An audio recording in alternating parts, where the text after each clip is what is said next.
അതെ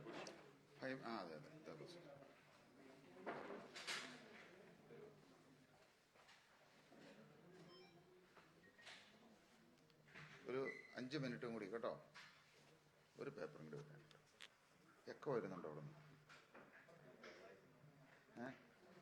ഇത് കുറച്ച് മൂവ് ചെയ്ത് വെച്ച് കുറച്ചുകൂടെ അങ്ങോട്ട് തിരിക്കുക. ഇതും തിരിക്കുക. അതുകൊണ്ടായിരിക്കും.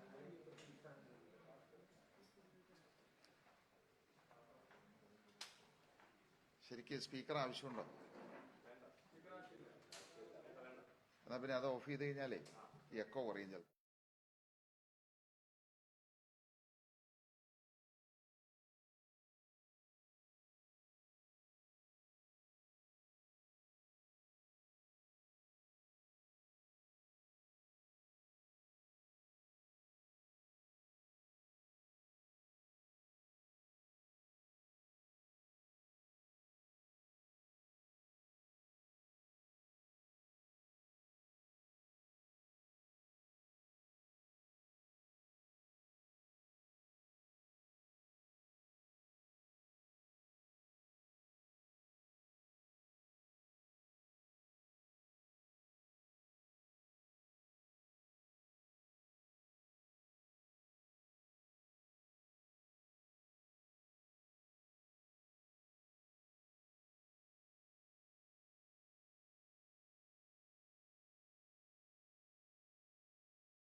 എല്ലാവർക്കും നമസ്കാരം. ഇന്നിവിടെ ഇങ്ങനെ ഒരു പ്രത്യേക വാർത്താ സമ്മേളനം വിളിച്ചു കൂട്ടാനായിട്ട് ഒട്ടനവധി കാര്യങ്ങളുണ്ട്. നമുക്കറിയാം 2020 എന്ന പ്രസ്ഥാനം ഈ കേരളത്തിൽ ഉടലെടുത്തിട്ട് ഏതാണ്ട് 13 വർഷം പിന്നിട്ടിരിക്കുന്നു. തുടങ്ങുന്ന സമയത്ത് ഒരിക്കലും ഒരു രാഷ്ട്രീയ പാർട്ടി ആകുന്നോ അങ്ങനെ ആകണമെന്നോ പഞ്ചായത്തിൽ മത്സരിക്കണം, നിയമസഭയിൽ മത്സരിക്കണം, അങ്ങനെ ഒരിക്കലും ആഗ്രഹിച്ചല്ല ഇങ്ങനൊരു പ്രസ്ഥാനം ഉണ്ടായത്. പക്ഷേ ഇവിടുത്തെ ഇടതും വലതും ചേർന്ന് ഞങ്ങളെ രാഷ്ട്രീയത്തിലേക്ക് വലിച്ചിറക്കി എന്നുള്ളതാണ് സത്യം. 2012 മുതൽ ഈ നാട് കഷ്ടപ്പെടുന്നത് കണ്ടുകൊണ്ട്, ഇവിടുത്തെ ജനങ്ങള് ദുരിതം അനുഭവിക്കുന്നത് കണ്ടുകൊണ്ട്, ഇവിടുത്തെ ആളുകൾ പട്ടിണി കിടക്കുന്നത് കണ്ടുകൊണ്ട് അതിനെന്തെങ്കിലും ഒരു പരിഹാരമുണ്ടാക്കണം എന്ന് വിചാരിച്ചാണ് 2020 കിഴക്കമ്പലം എന്ന് പറയുന്ന ഒരു അസോസിയേഷൻ ഞങ്ങൾ ഉണ്ടാക്കിയത്. അന്ന് കിഴക്കമ്പലത്തിന്റെ അവസ്ഥ അതീവ ഗുരുതരമായിരുന്നു. കുടിവെള്ളമില്ല, ആളുകൾക്ക് വീടുകളില്ല, നല്ല റോഡുകളില്ല, സ്ട്രീറ്റ് ലൈറ്റുകളില്ല. അങ്ങനെ ഒരു നാടിന് വേണ്ട ഒരടിസ്ഥാന സൗകര്യങ്ങളും ഇല്ലാതിരുന്ന ഒരു നാടായിരുന്നു 2012. ഞങ്ങൾ ആദ്യമായിട്ട് കുടിവെള്ളത്തിന് പരിഹാരം ഉണ്ടാക്കാൻ തുടങ്ങി, വീടുകൾ പണിയാൻ തുടങ്ങി. അപ്പോൾ ഇവിടുത്തെ രാഷ്ട്രീയക്കാർ കയറി ഉടക്കി, അത് തടഞ്ഞു. അപ്പോ ഈ നാടിനെ ഉയർത്തിയെടുക്കണമെങ്കിൽ, ഈ നാട്ടിലെ ജനങ്ങളുടെ പ്രശ്നങ്ങൾ പരിഹരിക്കണമെങ്കിൽ അധികാരമുണ്ടായാലാണ് സാധിക്കൂ എന്നുള്ള സത്യം തിരിച്ചറിഞ്ഞതുകൊണ്ടാണ് 2015 കിഴക്കമ്പലം പഞ്ചായത്തിൽ 2020 സ്ഥാനാർത്ഥികളെ നിർത്തി മത്സരിക്കാനായിട്ട് സാഹചര്യമുണ്ടായത്. അന്ന് മത്സരിക്കുമ്പോഴും സ്വതന്ത്ര സ്ഥാനാർത്ഥികളായിട്ടാണ് ഞങ്ങൾ മത്സരിച്ചത്. കാരണം അന്ന് 2020 എന്ന് പറയുന്ന ഒരു രാഷ്ട്രീയ പാർട്ടിയല്ല.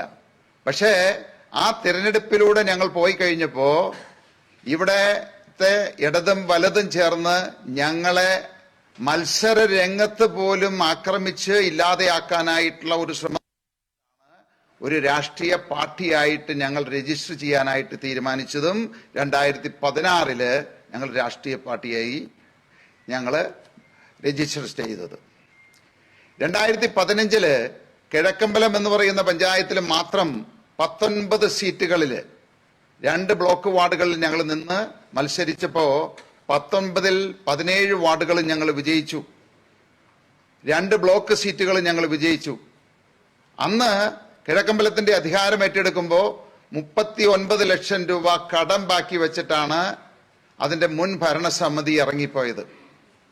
എന്നാൽ 5 വർഷം 2020 ഭരിച്ചു കഴിഞ്ഞപ്പോ ഇന്ത്യയിലെ തന്നെ 2,72,000 പഞ്ചായത്തുകൾ വെച്ചിട്ട്, കേരളത്തിലെ 941 പഞ്ചായത്തുകൾ വെച്ചിട്ട് ഏറ്റവും നല്ല വികസനം നടപ്പിലാക്കിയതിന് ശേഷം 2020 ഭരണം അവസാനിക്കുമ്പോൾ ഞങ്ങള് 13,57,00,000 രൂപ മിച്ചം വെച്ചുകൊണ്ടാണ് ഞങ്ങൾ ഭരണത്തിൽ നിന്നിറങ്ങിയത്. 2020 വീണ്ടും ഞങ്ങള് മത്സരരംഗത്ത് വന്നു. 2020 ഭരണ മികവ്, കിഴക്കമ്പലത്ത് കാഴ്ചവെച്ച വികസനം, ക്ഷേമ പ്രവർത്തനങ്ങൾ കണ്ടുകൊണ്ട് സമീപ പഞ്ചായത്തുകളെല്ലാം ഇവിടെയും മത്സരിക്കണമെന്ന് ആവശ്യപ്പെട്ടതനുസരിച്ച് ഞങ്ങള് 2020 കിഴക്കമ്പലം കൂടാതെ സമീപത്തുള്ള 3 പഞ്ചായത്തുകൾ പൂർണ്ണമായിട്ടും 1 പഞ്ചായത്ത് ഭാഗികമായിട്ടും മത്സരിക്കുകയുണ്ടായി. അങ്ങനെ 92 സീറ്റുകൾ മത്സരിച്ചതിൽ 87 സീറ്റുകളും വിജയിച്ചുകൊണ്ടാണ് ഇന്ത്യയിൽ തന്നെ ഒരു ചരിത്രം സൃഷ്ടിച്ചത് 2020. അപ്പോ അതിനുശേഷം ഞങ്ങൾ 2021 നിയമസഭയിൽ മത്സരിച്ചു. പക്ഷെ അവിടെ 8 സീറ്റുകളിൽ മത്സരിച്ചെങ്കിലും 1 സീറ്റിൽ പോലും ഞങ്ങൾക്ക് വിജയം നേടാൻ സാധിച്ചില്ല. കാരണം അന്ന് 2020 മത്സരിക്കുന്ന സമയത്ത് ഒരു നിയോജക മണ്ഡലത്തിൽ പോലും ഞങ്ങൾക്ക് പാർട്ടി കമ്മിറ്റികൾ പോലും ഉണ്ടായിരുന്നില്ല എന്നുള്ളതാണ്. പക്ഷേ 3 മുന്നണികളോട്, ഏതാണ്ട് 29 രാഷ്ട്രീയ പാർട്ടികളോട് ഏറ്റുമുട്ടി ഞങ്ങൾ ഈ 8 സീറ്റിൽ മത്സരിച്ചു കഴിഞ്ഞപ്പോ ഏതാണ്ട് 2020 ഒറ്റയ്ക്ക് നിന്ന് 15.3% വോട്ട് നേടാൻ സാധിച്ചു എന്നുള്ളത് അതും ഒരു ചരിത്രമാണ്. വീണ്ടും ഞങ്ങൾ 2024 പാർലമെന്റിൽ മത്സരിച്ചു. 24 പാർലമെന്റിൽ മത്സരിച്ചപ്പോൾ എറണാകുളം, അതുകൂടാതെ ചാലക്കുടി, അങ്ങനെ 2 സ്ഥലത്താണ് ഞങ്ങൾ മത്സരിച്ചത്. ഈ 2 സ്ഥലത്ത് മത്സരിച്ചിട്ട് ഞങ്ങള് 500 വോട്ടിന്റെ വ്യത്യാസത്തിലാണ് 4ാം സ്ഥാനത്തേക്ക് പോയത്. 3ാം സ്ഥാനത്ത് NDA വന്നു. NDAനേക്കാൾ വെറും 500 വോട്ട് കുറവില്, അതായത് 1,05,000 വോട്ടാണ് ചാലക്കുടിയിൽ ഞങ്ങൾക്ക് കിട്ടിയത്. അപ്പോ അത് തന്നെ ഈ പാർട്ടി എത്രത്തോളം ശക്തമായി, വെറും 10 വർഷം പ്രായമുള്ള ഒരു പാർട്ടി, ഒരു പ്രാദേശിക പാർട്ടി 1 പഞ്ചായത്തിൽ വിജയിച്ചു. തുടർന്ന് മത്സരിച്ച പഞ്ചായത്തുകളെല്ലാം വിജയിച്ചു. നിയമസഭയിലേക്ക് മത്സരിച്ചു. അവിടെ 15.2% വോട്ട് നേടാൻ സാധിച്ചു. പാർലമെന്റിൽ വന്നു കഴിഞ്ഞപ്പോ BJPയുടെ അടുത്ത 500 വോട്ട് വ്യത്യാസത്തിന് 4ാം സ്ഥാനത്ത് വരെ എത്തി എന്നുള്ളതാണത്. ഇപ്പൊ 25 വീണ്ടും തെരഞ്ഞെടുപ്പ് വന്നിരിക്കുകയാണ്. 25 ത്രിതല പഞ്ചായത്ത് തെരഞ്ഞെടുപ്പ് വന്നു കഴിഞ്ഞപ്പോ ഈ 2020 വളർച്ച കണ്ട് ഭയന്ന് വിറച്ചിട്ട് ഇവിടുത്തെ ഇടതും വലതും എല്ലാവരും ചേർന്ന് ഒരു മുന്നണി ഇവിടെ ഉണ്ടാക്കിയിരിക്കുകയാണത്. കാരണം 2020 ഇതേ രീതിയിൽ വളർന്ന് മുന്നോട്ട് പോയി കഴിഞ്ഞാൽ അത് അപകടമാണ്. മത്സരിക്കുന്ന സീറ്റുകളിലെല്ലാം വിജയിക്കുന്നു.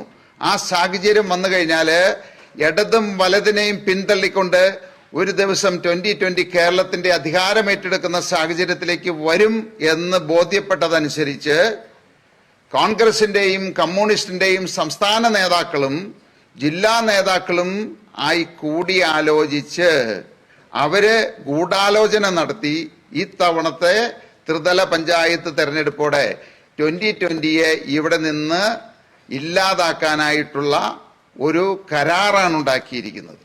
ആ കരാറ് എന്ന് പറയുന്നത് ഇത്തവണത്തെ തെരഞ്ഞെടുപ്പില് LDFന്റെ 11 രാഷ്ട്രീയ പാർട്ടികൾ, UDFന്റെ 11 രാഷ്ട്രീയ പാർട്ടികൾ, അങ്ങനെ 22 രാഷ്ട്രീയ പാർട്ടികളും PDP, വെൽഫെയർ പാർട്ടി, SDPI, അങ്ങനെ 25 പാർട്ടികൾ ചേർന്ന് 2020-ക്കെതിരെ മത്സരിക്കാൻ കിഴക്കമ്പലത്ത് ഒരു സഖ്യമുണ്ടാക്കിയിരിക്കുകയാണ്.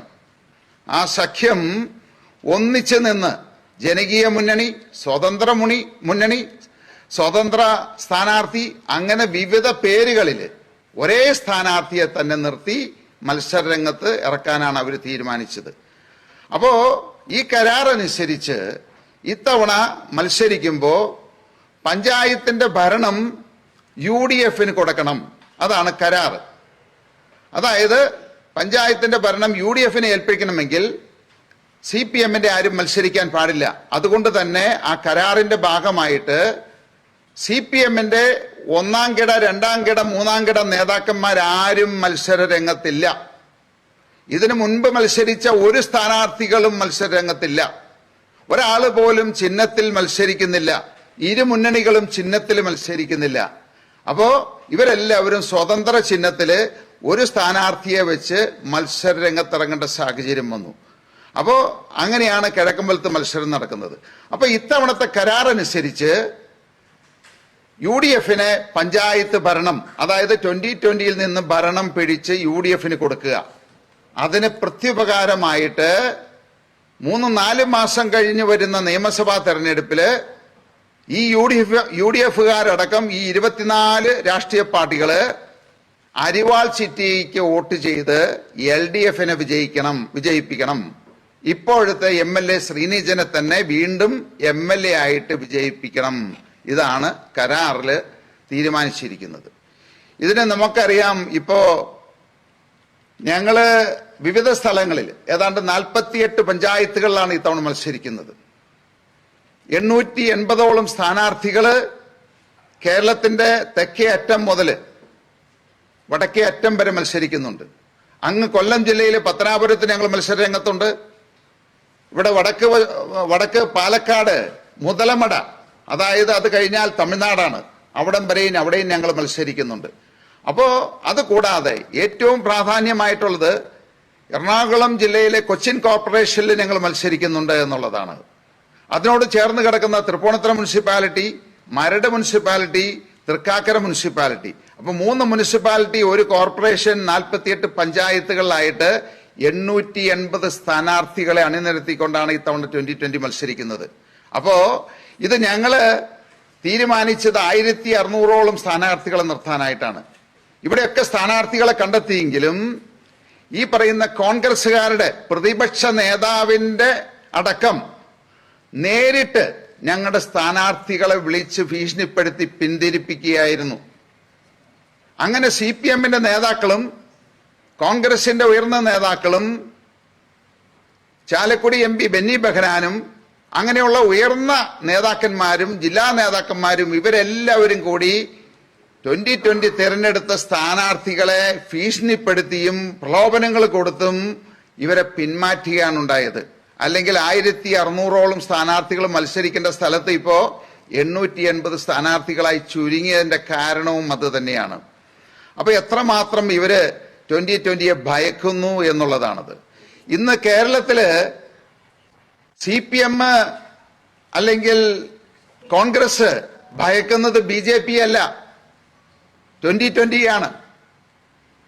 CPM-ന്റെ ഏതൊരു മീറ്റിംഗ് എടുത്തു കഴിഞ്ഞാലും ജില്ലാ നേതാവായിക്കോട്ടെ ആര് വന്ന് അതിനെ അവിടെ പ്രസംഗിച്ചു കഴിഞ്ഞാലും 1 മണിക്കൂർ പ്രസംഗിക്കുമ്പോൾ ഈ 1 മണിക്കൂറും ഒരു പ്രാവശ്യം പോലും കോൺഗ്രസിനെയോ BJP-യോ കുറ്റം പറയുന്നില്ല. അതേസമയത്ത് ഈ 1 മണിക്കൂറും 2020-യെ മാത്രമാണ് അധിക്ഷേപിക്കുന്നതും കുറ്റം പറയുന്നതും. അതുപോലെ തന്നെ കോൺഗ്രസിന്റെ ഏത് ഉന്നതതല മീറ്റിങ്ങുകൾ എടുത്തു കഴിഞ്ഞാലും ഈ കഴിഞ്ഞ ദിവസം തന്നെ ബെന്നി ബെഹനാന്റെ അധ്യക്ഷതയിൽ ഒരു വാർത്താ സമ്മേളനം നടത്തി. ഒരു ഭാഗത്ത് മുൻ MLA സജീന്ദ്രൻ ഇരിക്കുന്നു, ഒരു ഭാഗത്ത് ജില്ലാ പ്രസിഡന്റ് മുഹമ്മദ് ഷിയാസ് ഇരിക്കുന്നു. 1 മണിക്കൂർ സംസാരിച്ചു ബെന്നി ബെഹനാൻ. ഈ 1 മണിക്കൂറും 2020 പറ്റിയാണ് സംസാരിച്ചത്, സാബു ജേക്കബിനെ പറ്റിയാണ് സംസാരിച്ചത്. ഒരു അക്ഷരം പോലും ഇന്നത്തെ കേരളം ഭരിക്കുന്ന കമ്മ്യൂണിസ്റ്റ് പാർട്ടിയെ പറ്റിയോ അല്ലെങ്കിൽ കേന്ദ്രം ഭരിക്കുന്ന BJP-യെ പറ്റിയോ മിണ്ടിയില്ല എന്നുള്ളതാണ്. അതിൽ നിന്ന് വളരെ വ്യക്തമാണ് ഈ 2 പാർട്ടികളും എത്രത്തോളം 2020 എന്ന് പറയുന്ന പ്രസ്ഥാനത്തിനെ ഭയക്കുന്നു. അത് 2020-യുടെ വളർച്ചയാണ്. കാരണം ഞങ്ങൾ ഈ 10 വർഷം കൊണ്ട് നടപ്പിലാക്കിയ വികസന പ്രവർത്തനങ്ങള്, ക്ഷേമ പ്രവർത്തനങ്ങള് ജനങ്ങളുടെ ഹൃദയങ്ങളിലേക്ക് ആഴ്ന്നിറങ്ങിയിരിക്കുന്നു. ജനങ്ങൾ 2020-യോടൊപ്പം നിൽക്കുന്നു എന്ന് ബോധ്യപ്പെട്ടപ്പോഴാണ് അവര് ഇതുപോലെ ഒരു തീരുമാനമെടുത്ത് 25 പാർട്ടികൾ ചേർന്ന് ഇവര് 2020-യോട് ഏറ്റുമുട്ടാനായിട്ട് തീരുമാനിച്ചത്. അതിന്റെ ഭാഗമായിട്ട് ഈ കഴിഞ്ഞ ദിവസം ബെന്നി ബെഹനാൻ വളരെ പരസ്യമായിട്ട് കുറെ ഡോക്യുമെന്റ്സ്, ഇതുപോലെയുള്ള ഡോക്യുമെന്റ്സ് എടുത്ത് ഉയർത്തി കാണിച്ചിട്ട് പറഞ്ഞു, ഇവിടെ 2020 ഭരിക്കുന്ന പഞ്ചായത്തുകളിലെല്ലാം കൂടി ഏതാണ്ട് 22 കോടി രൂപ ലാപ്സാക്കി കളഞ്ഞു, അതായത് നഷ്ടപ്പെടുത്തി കളഞ്ഞു. എനിക്ക് മനസ്സിലാകുന്നില്ല അത് ഏത് റിപ്പോർട്ടാണ്. ഓഡിറ്റ് റിപ്പോർട്ട്, അതേ ഓഡിറ്റ് റിപ്പോർട്ട് തന്നെ ആർക്ക് വേണമെങ്കിലും പരിശോധിക്കാം, അത് സൈറ്റിലുണ്ട്. ആ റിപ്പോർട്ടിൽ വളരെ വ്യക്തമായിട്ട് പറഞ്ഞിട്ടുണ്ട്. ഞാൻ ഒരുപാട് പഴയ കാലത്തേക്ക് പോകുന്നില്ല. ഈ കഴിഞ്ഞ വർഷം, അതിന്റെ മുന്നിലത്തെ വർഷം, 3 വർഷത്തെ റിപ്പോർട്ടുകൾ ഇവിടെയുണ്ട്, ആർക്ക് വേണമെങ്കിലും പരിശോധിക്കാം. ആ റിപ്പോർട്ടിന്റെ ഒരു സമ്മറിയാണ് ഞാനിപ്പോൾ ഇവിടെ വായിക്കാൻ പോകുന്നത്. ഇദ്ദേഹം പറയുന്നത് 22 കോടി രൂപ ഞങ്ങൾ കിഴക്കമ്പലം പഞ്ചായത്തിൽ നഷ്ടപ്പെടുത്തി. അതുപോലെ തന്നെ മഴുവന്നൂര്, ഐക്യർനാട്, ഞങ്ങൾ ഭരിക്കുന്ന എല്ലാ പഞ്ചായത്തുകളിലും കോടികൾ നഷ്ടപ്പെടുത്തി. ഇവിടെ നീക്കിയിരിപ്പല്ല, മിച്ചമല്ല എന്നാൽ യാഥാർത്ഥ്യം എന്താണ് എന്ന് എല്ലാവരും മനസ്സിലാക്കിയിരിക്കണം.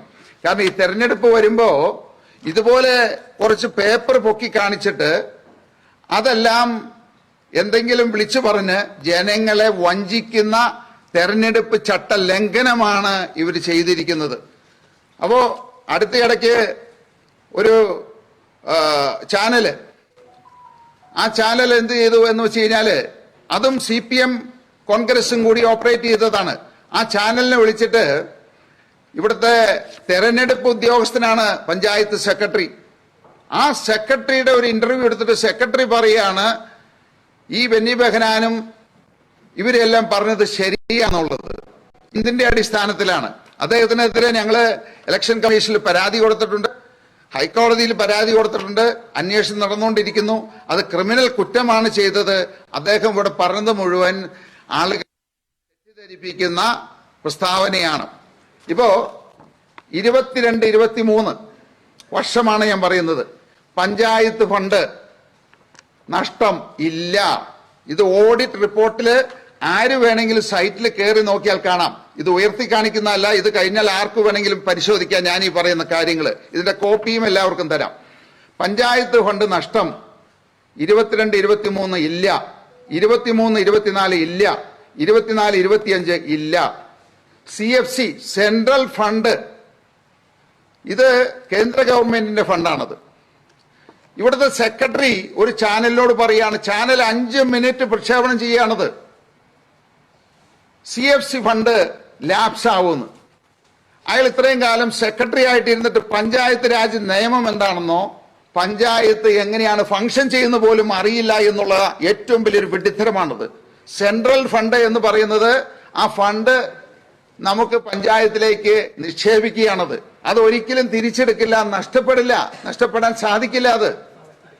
അപ്പോ അത്രയും ശുദ്ധമായിട്ടുള്ള കള്ളത്തരമാണ് ഈ വിളിച്ചു പറയുന്നത്. അതൊരു സെക്രട്ടറി വിളിച്ചു പറയുന്നു. അപ്പൊ എത്രയോ നിയമലംഘനമാണ് അയാൾ ചെയ്യുന്നത്.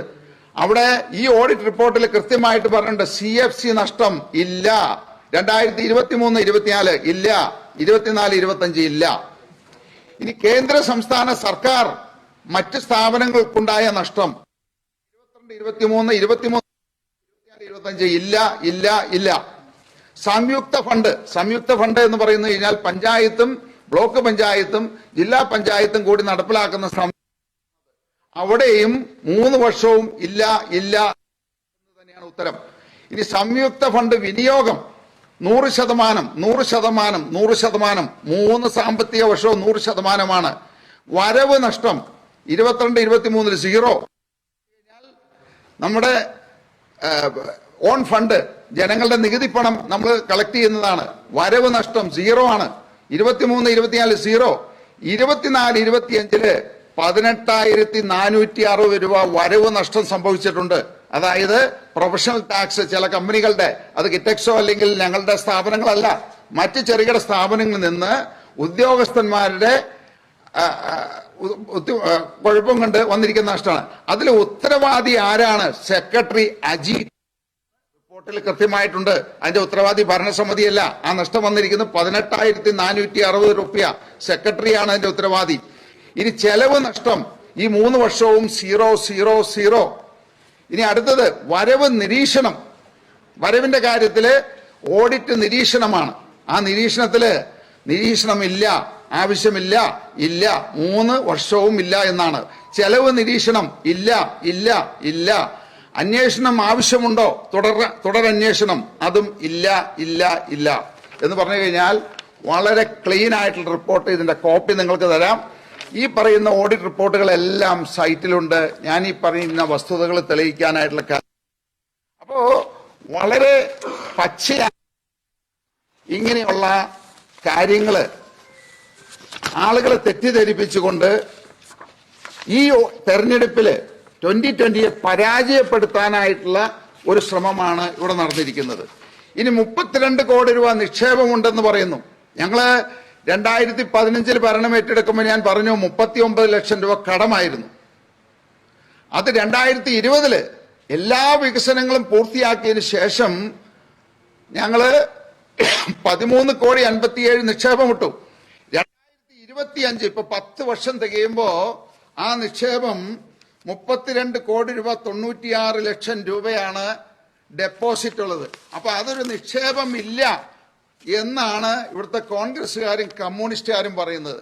ഇത് സ്റ്റേറ്റ് ബാങ്കിലും ഈ ബാങ്കിലൊക്കെ കൊടുത്തിരിക്കുന്നതിന്റെ ഡെപ്പോസിറ്റ്, ഫിക്സഡ് ഡെപ്പോസിറ്റ് ഇട്ടിരിക്കുന്നതിന്റെ കോപ്പിയാണ്, ഇതിന്റെ സ്റ്റേറ്റ്മെന്റ് ആണ്. ഇത് ഇന്നലെ ഹൈക്കോടതിയിൽ ഫയൽ ചെയ്തിരിക്കുന്നതിന്റെ കോപ്പിയാണിത്. ഇത് നമ്മൾ സൈറ്റിൽ പോയി കഴിഞ്ഞാൽ ഹൈക്കോടതിയുടെ സൈറ്റില്, കാരണം സെക്രട്ടറി തെറ്റായിട്ടുള്ള ഒരു വിവരണം നൽകി, അയാളുടെ പേരിൽ നടപടി എടുക്കണം എന്ന് പറഞ്ഞുകൊണ്ട് കോടതിയെ സമീപിച്ചിട്ടുണ്ട്. കോടതിയിൽ കൊടുത്തിരിക്കുന്ന സത്യവാങ്ങിലുള്ള സ്റ്റേറ്റ്മെന്റ് ആണ് 32 കോടി രൂപ 96 ലക്ഷം രൂപ ഇന്ന ബാങ്ക് ഇന്ന അക്കൗണ്ടിൽ ഡെപ്പോസിറ്റ് ഇട്ടിട്ടുണ്ട് എന്ന് പറഞ്ഞിരിക്കുന്ന സ്റ്റേറ്റ്മെന്റും സാക്ഷ്യപത്രവും. അപ്പൊ നമുക്ക് വിശ്വസിക്കാമോ? കാരണം കോടതിയിൽ നമുക്ക് കള്ളം പറഞ്ഞ് ഇങ്ങനെ ഒരു റിപ്പോർട്ട് കൊടുക്കാൻ സാധിക്കില്ല. അതുപോലെ തന്നെ ഇവിടെ ഞാന് 22 കോടി രൂപ നഷ്ടപ്പെടുത്തി, മുഴുവൻ അഴിമതിയാണ് എന്ന് കോൺഗ്രസ് നേതൃത്വവും ബെന്നി ബെഹനാനും പറഞ്ഞു കഴിഞ്ഞപ്പോ അതിനെതിരായിട്ട് ഞാന് സോഷ്യൽ മീഡിയ വഴി അതിന്റെ സത്യാവസ്ഥ ജനങ്ങളെ അറിയിച്ചു. ഇത് ശുദ്ധമായ കളവാണ് പറയുന്നത് എന്ന് പറഞ്ഞു കഴിഞ്ഞപ്പോ ബെന്നി ബെഹനാൻ അതിന് ഒരു ഉത്തരം പോലും പറഞ്ഞില്ല. കോൺഗ്രസ് നേതൃത്വം പറഞ്ഞില്ല. അതിന് ഉത്തരം പറയാനായിട്ട് ശ്രീനിജൻ MLA ആണ് വന്നത്. ശ്രീനിജൻ MLA എന്താ പറഞ്ഞത്? ഞങ്ങളുടെ പദ്ധതികള് 5, 6, 7 പ്രാവശ്യം എക്സ്റ്റൻഷൻ കൊടുത്തു എന്ന്. ഇതിന് സമാനമായിട്ടുള്ള ഒരു കേസില് ഞങ്ങള് വിവരാവകാശം എടുത്തതാ. PWD ഡിപ്പാർട്ട്മെന്റ് പെരുമ്പാവൂർ റീജിയനിൽ മാത്രം ഒരു തവണ എക്സ്റ്റൻഷൻ കൊടുത്തത് 5 വർക്കുകളാണ്. 2 തവണ എക്സ്റ്റൻഷൻ കൊടുത്തത് 6 വർക്കുകൾ, 3 തവണ എക്സ്റ്റൻഷൻ കൊടുത്തത് 8 വർക്കുകൾ, 4 തവണ എക്സ്റ്റൻഷൻ കൊടുത്തത് 10 എണ്ണം, 5 തവണ എക്സ്റ്റൻഷൻ കൊടുത്തത് 4 എണ്ണം, 6 തവണ എക്സ്റ്റൻഷൻ കൊടുത്തത് 2 എണ്ണം, 7 തവണ കൊടുത്തത് 10 എണ്ണം, അങ്ങനെ 8 തവണ കൊടുത്തത് 5 എണ്ണം, 11 തവണ എക്സ്റ്റൻഷൻ കൊടുത്തത് 1 എണ്ണം. അപ്പോ PWD എക്സ്റ്റൻഷൻ കൊടുക്കുന്നു, അത് സർക്കാരിനൊരു നഷ്ടമില്ല. അതേസമയത്ത് 2020 എക്സ്റ്റൻഷൻ കൊടുക്കുമ്പോൾ അത് സർക്കാരിന് അല്ലെങ്കിൽ പഞ്ചായത്തിന് വലിയ നഷ്ടമാണ് എന്നാണ് അയാൾ പറയുന്നത്. ഇനി ഇവിടെ 2020 ഞങ്ങൾ ഭരണം ഏറ്റെടുത്തപ്പോൾ സംഭവിക്കുന്നത് എന്താണെന്ന് വെച്ച് കഴിഞ്ഞാല് 2021 അതിനെ തുടർന്ന് 4 മാസത്തിനുള്ളിൽ ശ്രീനിജൻ MLA ഇവിടെ തെരഞ്ഞെടുക്കപ്പെട്ടു. അന്ന് ഈ MLA തെരഞ്ഞെടുത്ത അന്ന് മുതല് പഞ്ചായത്തിനെ ഏത് രീതിയിലും ആക്രമിച്ച് ഇതിന്റെ ഭരണം സ്തംഭിപ്പിച്ച് 2020 എന്ന പ്രസ്ഥാനം ഇല്ലാതെയാക്കുക എന്നുള്ള ഒറ്റ ലക്ഷ്യം മാത്രമായിരുന്നു. അദ്ദേഹം വികസന പ്രവർത്തനങ്ങളല്ല ശ്രദ്ധിക്കുന്നത്. കുന്നത്തുനാടിന്റെ വികസനത്തിലോ ജനങ്ങളുടെ ക്ഷേമത്തിലോ അല്ല അവിടെ ശ്രദ്ധിക്കുന്നത്. അതിന് പകരം 2020 ആക്രമിക്കുക, സാബു ജേക്കബിനെ ആക്രമിക്കുക, 2020 ഇല്ലാതെയാക്കുക. അപ്പൊ അതിനെന്ത് ചെയ്തു? ആദ്യമേ തന്നെ പഞ്ചായത്തിലെ അടിമുടി മാറ്റം വരുത്തി. അവിടുത്തെ ഉദ്യോഗസ്ഥന്മാരെല്ലാം തീവ്രമായിട്ടുള്ള ഇടതുപക്ഷ ചിന്താഗതിക്കാരായിട്ടുള്ള ആളുകളെ കൊണ്ടുവന്നിരുത്തി. സെക്രട്ടറി അടക്കം എല്ലാ ഉദ്യോഗസ്ഥന്മാരെയും ഇംപ്ലിമെന്റേഷൻ ഓഫീസേഴ്സിനെ എല്ലാം മാറ്റി. അത് കഴിഞ്ഞിട്ട് അവരെ വെച്ചിട്ട് റിമോട്ട് കൺട്രോളില് പഞ്ചായത്തിനെ നിയന്ത്രിക്കാൻ തുടങ്ങി. ഞങ്ങളെപ്പോഴും ഉദ്യോഗസ്ഥന്മാരുമായിട്ട് യുദ്ധമായി. അവിടുത്തെ ഭരണസമിതിക്ക് പ്രവർത്തിക്കാൻ പറ്റാത്ത സാഹചര്യമായി. അതിനേക്കാൾ കൂടുതൽ അവരെന്ത് ചെയ്തു? ഒരു പഞ്ചായത്തിന്റെ വികസന പ്രവർത്തനം, പ്രത്യേകിച്ച് റോഡുകൾ, ഏത് ഇംപ്ലിമെന്റേഷൻ നടപ്പിലാക്കേണ്ടത് അവിടുത്തെ അസിസ്റ്റന്റ് എഞ്ചിനീയറാണ്. ഈ അസിസ്റ്റന്റ് എഞ്ചിനീയറെ 2021 മെയ് മാസം മുതൽ 7 അസിസ്റ്റന്റ് എഞ്ചിനീയർമാരെയാണ് മാറ്റിയത്. 4.5 വർഷം കൊണ്ട് 7 പേരെ മാറ്റി പ്രതീക്ഷിച്ചു. അപ്പോ ഈ ഇംപ്ലിമെന്റേഷൻ ഓഫീസർ AE 7 പ്രാവശ്യം മാറുമ്പോൾ ഒരു പുതിയ AE വന്നു കഴിഞ്ഞാൽ ഏറ്റവും ചുരുങ്ങിയത് 2 മാസം എടുക്കും ഈ കാര്യങ്ങൾ പഠിച്ചു വരാനായിട്ട്. അപ്പൊ അവിടെ 2 മാസം നഷ്ടപ്പെടുകയാണ്. നമുക്കൊരു പഞ്ചായത്തിന്റെ ബഡ്ജറ്റ് എന്ന് പറയുമ്പോൾ സാധാരണ രീതിയിൽ മാർച്ചിൽ നമ്മൾ അതിന്റെ ബഡ്ജറ്റ് തയ്യാറാക്കൽ തുടങ്ങും. ഗ്രാമസഭകൾ ഇതെല്ലാം പൂർത്തിയാക്കി ഇങ്ങനെയുള്ള കാര്യങ്ങൾ ചെയ്തു വരുമ്പോഴത്തേക്കും അത് ഓഗസ്റ്റ് സെപ്റ്റംബർ ആവും. ഈ ഓഗസ്റ്റ് സെപ്റ്റംബറിലാണ് DPC നടക്കുന്നത്. ഡിസ്ട്രിക്ട് പ്ലാനിംഗ് കമ്മിറ്റിയുടെ അംഗീകാരം വേണം. അങ്ങനെ ഗ്രാമസഭകൾ കൂടി വികസന സെമിനാർ നടത്തി ഇതെല്ലാം തീർന്ന് ബഡ്ജറ്റ് പാസ്സാക്കി കമ്മിറ്റി പാസ്സാക്കി DPCക്ക് അംഗീകാരം പോകുമ്പോൾ തന്നെ ഓഗസ്റ്റ് സെപ്റ്റംബർ ആയി. ഈ ഓഗസ്റ്റ് സെപ്റ്റംബർ എന്ന് പറയുമ്പോൾ 2020 ഒരു പ്രത്യേകതയാണ്. ഈ DPCയിൽ MLAമാരെല്ലാവരും ഉണ്ട്, ഡിസ്ട്രിക്ട് പഞ്ചായത്ത് പ്രസിഡന്റുണ്ട്, കളക്ടറുണ്ട്. അപ്പൊ ഈ ഡിസ്ട്രിക്ട് പഞ്ചായത്ത് പ്രസിഡന്റ് എന്ന് പറയുന്ന കോൺഗ്രസ് നേതൃത്വത്തിലുള്ള ആളാണ്. അപ്പൊ ഇവരെല്ലാവരും കൂടി ഇവിടെ നിന്ന് ഏത് പ്രോജക്റ്റ് കൊടുത്തു കഴിഞ്ഞാലും DPCയിൽ അംഗീകാരം നിഷേധിക്കും. അപ്പൊ എന്ത് ചെയ്യണം? ഓരോ തവണയും DPC അംഗീകാരം നിഷേധിച്ചതിന് എതിരായിട്ട് ഞങ്ങൾക്ക് ഹൈക്കോടതി പോകേണ്ടി വരും. ഓരോ തവണയും ഇപ്പൊ കുന്നത്തനാടിലെ ഹൈക്കോടതി പോയിരിക്കുകയാണത്. അവിടെ ഇതുവരെ അംഗീകാരം തന്നില്ല. ഡിസംബറായി, 6 മാസം ഇംപ്ലിമെന്റേഷൻ ടൈമാണ്. ഈ 6 മാസം എന്ന് പറയുമ്പോൾ ഇനി ജൂൺ ആവും. അപ്പോ അവിടുത്തെ ഫണ്ട്സ് മുഴുവൻ ലാപ്സ് ആവും. അതാണ് ഇവർ ചെയ്യുന്ന പരിപാടികൾ. ഇപ്പൊ ഹൈക്കോടതിയിൽ പെൻഡിങ് ആണത്. അപ്പോ നമുക്ക് DPC അംഗീകാരം കിട്ടണമെങ്കിൽ തന്നെ നമുക്ക് എന്താണ് ഹൈക്കോടതിയിൽ പോകണം. ഇനി DPC അംഗീകാരം തന്നു, അതിന് ടെക്നിക്കൽ സാങ്ഷൻ വേണം, അതും തരില്ല, അതിനും ഹൈക്കോടതിയിൽ പോകണം. അത് കഴിഞ്ഞ് അഡ്മിനിസ്ട്രേറ്റീവ് സാങ്ഷൻ വേണം, അതിനും ഹൈക്കോടതിയിൽ പോകണം, അതും തരില്ല, ഉദ്യോഗസ്ഥന്മാർ തടഞ്ഞു വെക്കും.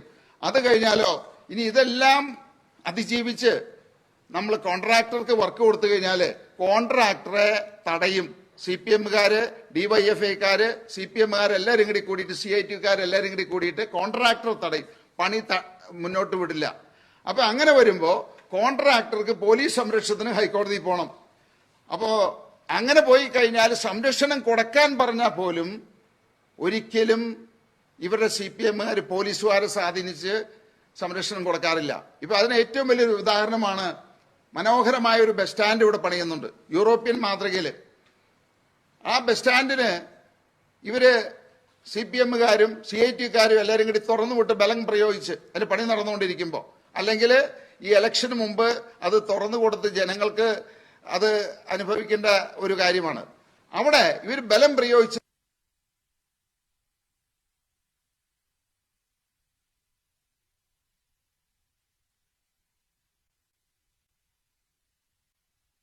വീണ്ടും ഞങ്ങൾ കോടതിയെ സമീപിച്ചു കണ്ടംപ്റ്റ് ഓഫ് കോർട്ടിന്. അങ്ങനെ 3 പ്രാവശ്യം കണ്ടംപ്റ്റ് ഓഫ് കോർട്ട് ഫയൽ ചെയ്തു. 3 പ്രാവശ്യം കോടതി ഉത്തരവ് കൊടുത്തു. എന്നിട്ടും ആ ഉത്തരവ് നടപ്പിലാക്കാതെ ഇന്നും ബസ് സ്റ്റാൻഡിന്റെ പണി പൂർണ്ണമാക്കാതിരിക്കുകയാണത്. അപ്പോ ഇനിയിപ്പോ ഇതെല്ലാം കഴിഞ്ഞ് ഇതിനെ അതിജീവിച്ച് നമ്മള് പണി പൂർത്തിയാക്കുക, സമയബന്ധിതമായിട്ട് പൂർത്തിയാക്കാന്ന് വിചാരിക്കുക. സമയബന്ധമായിട്ട് പൂർത്തിയാക്കി കഴിഞ്ഞാല് അതിന്റെ ബില്ല് AE പ്രോസസ് ചെയ്യില്ല. അപ്പൊ അത് ക്യൂവിൽ കിടക്കും. അപ്പോൾ അത് ട്രഷറിയിൽ നിന്ന് പണം കിട്ടാതെ വരും. അങ്ങനെ അതിനും ക്യൂ ബില്ല് പാസ്സാക്കാൻ വേണ്ടിയിട്ട് കോടതിയെ സമീപിക്കണം.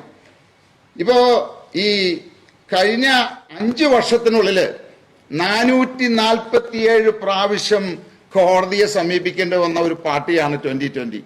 അപ്പൊ മനസ്സിലാക്കാമല്ലോ, 5 വർഷത്തിനുള്ളിൽ 447 പ്രാവശ്യം കോടതിയെ സമീപിക്കേണ്ടി വന്നെങ്കിൽ എത്രമാത്രം ഈ രാഷ്ട്രീയ പാർട്ടിക്കാര് ഉദ്യോഗസ്ഥന്മാരെ ഉപയോഗിച്ചും ഈ ഭരണത്തെ നിശ്ചലമാക്കാനായിട്ട് തടയാനായിട്ട് നോക്കുന്നുണ്ടെന്നുള്ളത്.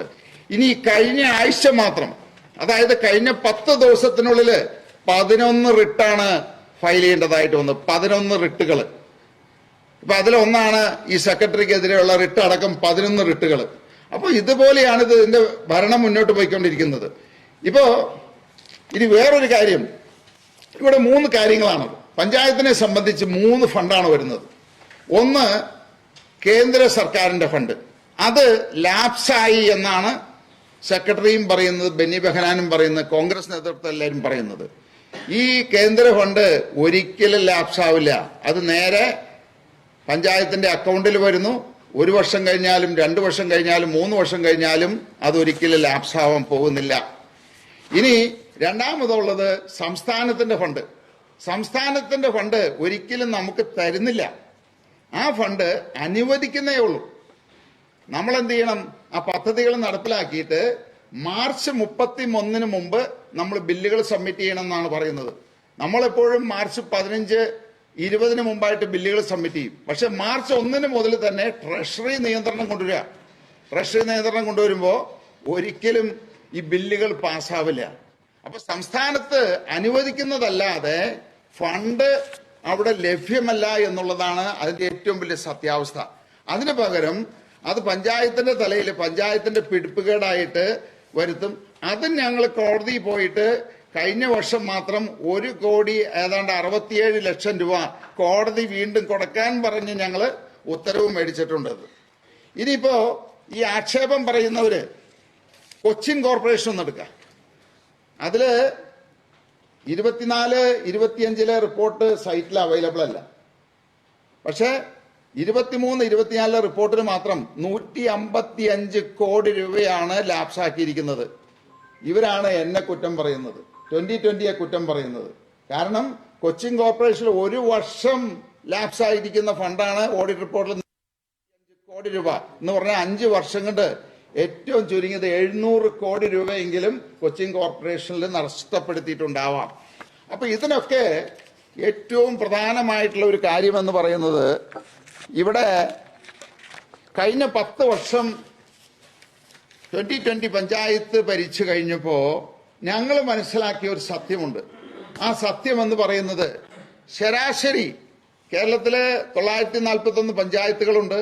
ഈ 941 പഞ്ചായത്തുകളിലും വൻ അഴിമതിയാണ് നടക്കുന്നത്. ഭീമമായിട്ടുള്ള അഴിമതി.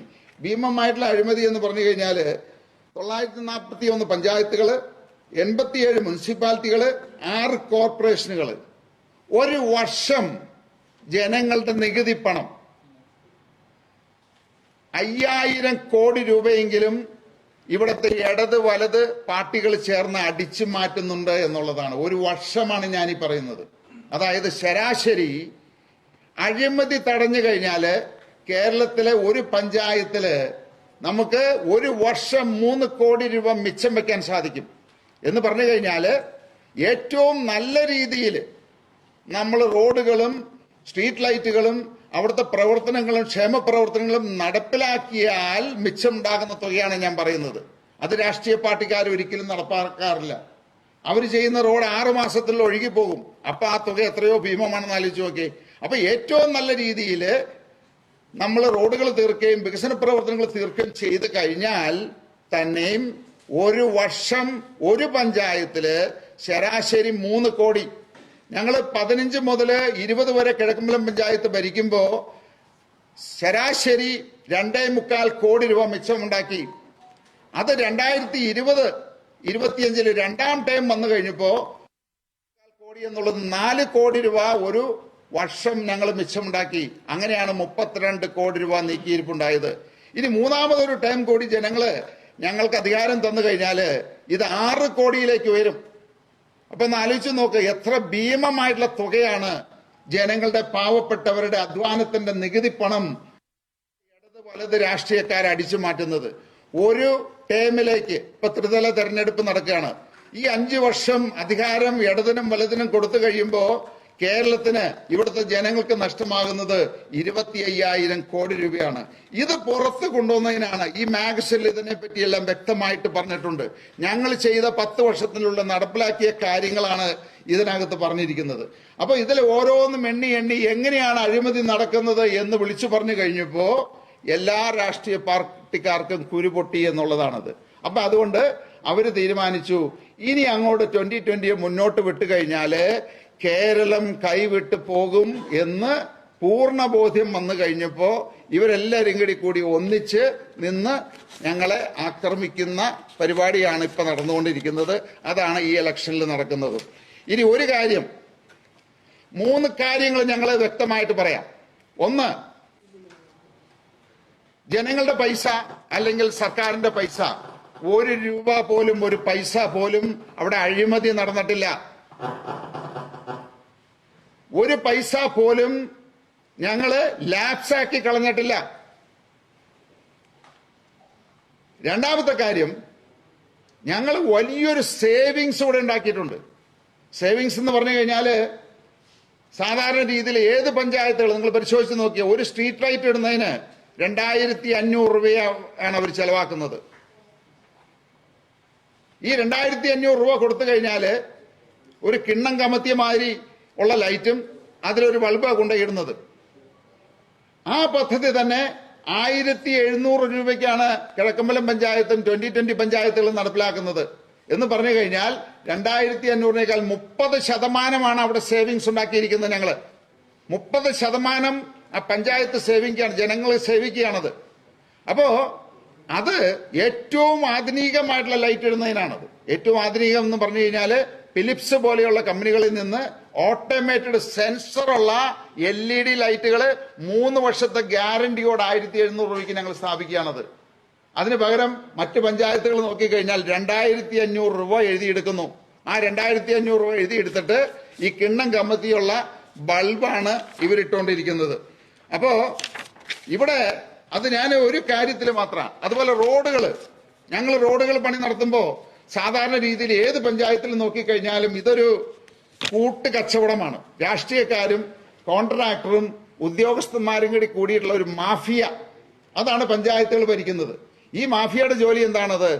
ഇവർ പരസ്പരം തീരുമാനിക്കും ഇന്ന കോൺട്രാക്ടർക്ക് കൊടുക്കാമെന്ന്. ആ കോൺട്രാക്ടർ വെച്ച് എടുപ്പിക്കും. അപ്പൊ എപ്പോഴും ഈ പറയുന്ന ടെൻഡർ എമൗണ്ടിനേക്കാൾ 5%, 10% ഉയർത്തിയായിരിക്കും എടുക്കുക. എന്നിട്ട് ഈ കാശ് എല്ലാവരും കൂടി വീതം വെച്ചെടുക്കും. ഇവിടെയോ കിഴക്കമ്പലം പഞ്ചായത്തിലെ കോൺട്രാക്ടുകൾ നോക്കിയാൽ അറിയാം, ടെൻഡർ എമൗണ്ടിനേക്കാളും ഏതാണ്ട് 15% ആവറേജ് സേവ് ചെയ്യുന്നുണ്ട്. ഇപ്പൊ ഞാനൊരു ശരാശരി കണക്ക് സമയക്കുറവുള്ളതുകൊണ്ട് എടുത്തില്ല. എന്ന് പറഞ്ഞു കഴിഞ്ഞാൽ ഞങ്ങള് ഈ കഴിഞ്ഞ 5 വർഷം കൊണ്ട് ഏതാണ്ട് 200 കോടി രൂപയുടെ പദ്ധതികളാണ് നടപ്പിലാക്കിയത്. കിഴക്കമ്പലം പഞ്ചായത്ത് മാത്രമാണ് ഞാൻ പറയുന്നത്. സമയക്കുറവുള്ളതുകൊണ്ട് മറ്റു പഞ്ചായത്തുകളായിട്ട് പോകുന്നില്ല. ഈ 200 കോടികളിൽ ശരാശരി ഏതാണ്ട് 19% സേവിങ്സ് ഞങ്ങൾ കൊണ്ടുവന്നിട്ടുണ്ട്. എന്ന് പറഞ്ഞു കഴിഞ്ഞാൽ ഏതാണ്ട് 38 കോടി രൂപ ഈ പഞ്ചായത്തിന്, ഈ നാടിന്, ഇവിടുത്തെ ജനങ്ങൾക്ക് സേവിങ്സ് ഉണ്ടാക്കിയിട്ടുണ്ട്. അതിനേക്കാൾ കുറഞ്ഞ തുകയ്ക്കാണ് ഞങ്ങൾ എടുത്തിരിക്കുന്നത്. ഇനി ഇതിനെല്ലാം ഉപരിയാണ് ഞാൻ പറഞ്ഞ ഈ അഴിമതി തടഞ്ഞ് വളരെ ദീർഘവീക്ഷണത്തോടു കൂടി വളരെ ശാസ്ത്രീയമായിട്ട് പഠിച്ച് അച്ചടക്കത്തോടു കൂടി പദ്ധതികൾ നടപ്പിലാക്കി കഴിഞ്ഞപ്പോ 32 കോടി രൂപ കിഴക്കമ്പലം പഞ്ചായത്തിൽ മിച്ചം വെക്കാൻ സാധിച്ചു. 5 വർഷം കൊണ്ട് ഐക്യനാട് പഞ്ചായത്തിൽ 14 കോടി രൂപ മിച്ചം വെക്കാൻ സാധിച്ചു. അതുപോലെ തന്നെ ഏതാണ്ട് 6 കോടി രൂപ കുന്നത്തുനാട് പഞ്ചായത്തിൽ മിച്ചം വെക്കാൻ സാധിച്ചു. ഏതാണ്ട് 1.5 കോടി രൂപ മഴുവന്നൂർ പഞ്ചായത്തിൽ മിച്ചം വെക്കാൻ സാധിച്ചു. അപ്പൊ ഇതാണ് ഞങ്ങളുടെ ഒരു നല്ല ഭരണത്തിൽ കൂടി, സൽഭരണത്തിൽ കൂടി ഇവിടുത്തെ ജനങ്ങൾക്ക് കൊടുക്കാൻ സാധിച്ചത്. അപ്പോ ഇതുപോലെ ഒരാരോപണം ഉന്നയിക്കുമ്പോൾ അത് റെക്കോർഡുകൾ വെച്ചായിരിക്കണം ആരോപണം.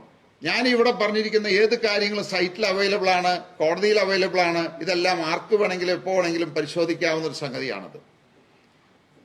അപ്പൊ അതുകൊണ്ട് എത്രയൊക്കെ ആക്രമിച്ചു കഴിഞ്ഞാലും ഇവിടുത്തെ ജനങ്ങൾ ഒരു തീരുമാനമെടുക്കും. ഞങ്ങളെ സംബന്ധിച്ച് 2020യെ സംബന്ധിച്ച് അധികാരത്തിന് വേണ്ടിയിട്ടോ പണത്തിന് വേണ്ടിയിട്ടോ സ്ഥാനമാനങ്ങൾക്ക് വേണ്ടിയിട്ടല്ല ഞങ്ങൾ മത്സരിക്കുന്നത്. ഞങ്ങൾ മത്സരിക്കുന്നത് ഈ നാടിന് വേണ്ടിയിട്ടാണ്, ഇവിടുത്തെ ജനങ്ങൾക്ക് വേണ്ടിയിട്ടാണ്, ഈ നാടിനെ കൈപിടിച്ചുയർത്താൻ വേണ്ടിയിട്ടാണ്, ഇവിടുത്തെ ജനങ്ങളുടെ പ്രശ്നം പരിഹരിക്കാൻ വേണ്ടിയിട്ടാണ്. അധികാരം കിട്ടിയില്ല എന്ന് വെച്ചുകൊണ്ട് ഞങ്ങൾ ആരും ദുഃഖിക്കാൻ പോകുന്നില്ല. പക്ഷെ രാഷ്ട്രീയക്കാരെ സംബന്ധിച്ച് അവരുടെ തൊഴിലാണ്, അവരുടെ വരുമാനമാണ് രാഷ്ട്രീയം. 2020യിൽ പ്രവർത്തിക്കുന്ന ഒരു നേതാക്കന്മാരും പ്രവർത്തകരും എല്ലാവരും പണിക്ക് പോയിട്ട് അന്തസ്സായിട്ട് ജീവിക്കുന്നവരാ. രാഷ്ട്രീയത്തിൽ നിന്ന് കട്ടെടുത്ത് മോഷ്ടിച്ചെടുത്ത് നാടിന്റെ പണം മോഷ്ടിച്ചെടുത്ത് അതിൽ നിന്ന് ജീവിക്കുന്നവരല്ല. അതുകൊണ്ട് ഇവിടുത്തെ ജനങ്ങൾക്ക് അത് ബോധ്യമുണ്ട്. അവർ ഈ തവണ 2020യെ മത്സരിക്കുന്ന എല്ലാ സ്ഥലത്തും വിജയിപ്പിക്കുമെന്ന് ഞങ്ങൾക്ക് ഉറപ്പുണ്ട്. ഇനി വിജയിപ്പിച്ചില്ലെങ്കിലും ഞങ്ങൾക്കതിൽ ദുഃഖമില്ല എന്ന് പറഞ്ഞുകൊണ്ട് ഞാൻ നിർത്തുകയാണ്. നിലവിലുള്ള ജനപ്രതിനിധികളുടെ വീടുകളില് MLA ശ്രീനിജൻ സന്ദർശിച്ചുകൊണ്ട് ജനാധിപത്യത്തിലേക്ക് മടങ്ങി വരിക എന്ന് പറഞ്ഞുകൊണ്ടാണ് ആഹ്വാനം ചെയ്യുന്നത്. അപ്പൊ അത് അങ്ങയുടെ ശ്രദ്ധയിൽപ്പെട്ടിട്ടുണ്ടോ? അതിന് പാർട്ടിയുടെ നിലപാടെന്താണ്? ഇവര് എല്ലാ തിരഞ്ഞെടുപ്പ് ചട്ടങ്ങളും ലംഘിച്ചുകൊണ്ടാണ് ഇവർ പ്രവർത്തിക്കുന്നത്. MLA അടക്കം CPM-ന്റെ പാർട്ടി പ്രവർത്തകർ വീടുകൾ തോറും കയറി ഇറങ്ങിയിട്ട്, അതായത് പഞ്ചായത്തിന്റെ സീലോ കേരള സർക്കാരിന്റെയോ സീലില്ലാത്ത ചില പേപ്പറുകൾ കൊടുത്തിട്ട് ഫില്ല് ചെയ്യാൻ പറയാണത്. ഇത് ഫില്ല് ചെയ്ത് കഴിഞ്ഞാൽ എല്ലാവരും വീട്ടിലേക്ക് ഓരോരുത്തർക്ക് 1000 രൂപ വരും എന്ന് പറഞ്ഞുകൊണ്ടാണ് അവർ ചെയ്യുന്നത്. അപ്പൊ വ്യാപകമായിട്ടുള്ള തട്ടിപ്പാണത്. ഈ ശ്രീനിജൻ MLA പറയുന്നത് ജനാധിപത്യത്തിലേക്ക് തിരിച്ചു വരുന്നു, അരാഷ്ട്രീയം എന്ന് പറഞ്ഞു കഴിഞ്ഞാൽ ഇവരുടെ ജനാധിപത്യം എന്താണ്? അടിപിടി, ഗുണ്ടായിസം, തെമ്മാടിത്തരം. ഈ തവണ നോക്കിക്കോളൂ നിങ്ങള്, കിഴക്കമ്പലത്ത് എല്ലാ ബൂത്തുകളും ആക്രമണം ഉണ്ടാവും, എല്ലാ ബൂത്തുകളും ഇവർ പിടിക്കും. അതുകൊണ്ട് ഞങ്ങള് കോടതിയിൽ പോയിട്ട് 2020 മത്സരിക്കുന്ന എല്ലാ സ്ഥലങ്ങളും ഹൈക്കോടതിയിൽ നിന്ന് പ്രൊട്ടക്ഷൻ മേടിച്ചിട്ടുണ്ട്. കഴിഞ്ഞ തവണയും മേടിച്ചിരുന്നു. പക്ഷേ ആ പ്രൊട്ടക്ഷൻ നടപ്പിലാക്കേണ്ടത് ആരാണത്? Election commission. ഇലക്ഷൻ കമ്മീഷൻ എന്ന് പറഞ്ഞാൽ ജില്ലാ കളക്ടറാണ് ഇവിടുത്തെ അതിന്റെ പരമാധികാരി. അതുപോലെ തന്നെ പോലീസ് സൂപ്പറുണ്ട്. ഇവര് ഈ പറയുന്ന ഭരിക്കുന്ന പാർട്ടിയുടെ ചട്ടകങ്ങളാണത്. അതുകൊണ്ട് കഴിഞ്ഞ തവണ ഞങ്ങളെ ഒരുപാട് പ്രവർത്തകർക്ക് അടികൊണ്ടു, ഒരുപാട് പേര് ആശുപത്രിയിലായി. ഈ തവണ ഒന്ന് ആലോചിച്ച് നോക്ക്, ഞങ്ങള് എല്ലാ സ്ഥലത്തും കോടതി കൃത്യമായിട്ട് പറഞ്ഞിട്ടുണ്ട്, പാർട്ടി ആവശ്യപ്പെട്ട് കഴിഞ്ഞാൽ ആവശ്യപ്പെടുന്ന സ്ഥലങ്ങളിലെല്ലാം ക്യാമറ നിരീക്ഷണവും അത് റെക്കോർഡിംഗ് സജ്ജീകരണവും ഉണ്ടാകണം. അപ്പൊ ഞങ്ങൾ എല്ലാ വാർഡുകളിലും എഴുതി കൊടുത്തിരിക്കുകയാണ്. ചരിത്രത്തിൽ ആദ്യമായിട്ട് 250 സ്ഥലത്ത് പോളിംഗ് ബൂത്തുകളില് ക്യാമറ നിരീക്ഷണം റെക്കോർഡ് ചെയ്യണമെന്ന് പറഞ്ഞ് ഇന്ന് അതിന്റെ പേപ്പർ ഞങ്ങൾ കളക്ടർക്ക് കൊടുക്കുകയാണ്. അപ്പൊ ഒന്ന് ആലോചിച്ച് നോക്കി, എന്നിട്ടാണ് ജനാധിപത്യം പറയുന്നത്. അതായത് സാധാരണ മനുഷ്യർക്ക്, വോട്ടവകാശമുള്ളവർക്ക് വോട്ട് ചെയ്യിക്കാൻ അവകാശം കൊടുക്കാതെ അവരെ തടഞ്ഞ് ഗുണ്ടായിസം കാണിച്ച് പോലീസിനെ വെച്ചിട്ട് അതിനെ ഇല്ലാതെയാക്കുന്നവരാണ് പറയുന്നത് ജനാധിപത്യം പറയുന്നത്. ഇവരുടെ രാഷ്ട്രീയം എന്ന് പറഞ്ഞു കഴിഞ്ഞാൽ ഇപ്പൊ പറയുന്ന കേട്ടു, ഇത് സാബു ജേക്കബിന്റെ രാഷ്ട്രീയം ശരിയല്ല. ശരിയാണ്, സാബു ജേക്കബിന്റെ രാഷ്ട്രീയം സത്യസന്ധമായ രാഷ്ട്രീയമാണ്. ശ്രീനിജന്റെ രാഷ്ട്രീയം എന്ന് പറഞ്ഞു കഴിഞ്ഞാൽ കളവ്, കൊള്ള, നാടിനെ കൊള്ളയടിക്കുക, ജനങ്ങളുടെ പൈസ കട്ടെടുക്കുക, അത് സമ്പാദിക്കുന്നതാണ് അവരുടെ രാഷ്ട്രീയം. ആ രാഷ്ട്രീയമല്ല 2020യുടെ രാഷ്ട്രീയം.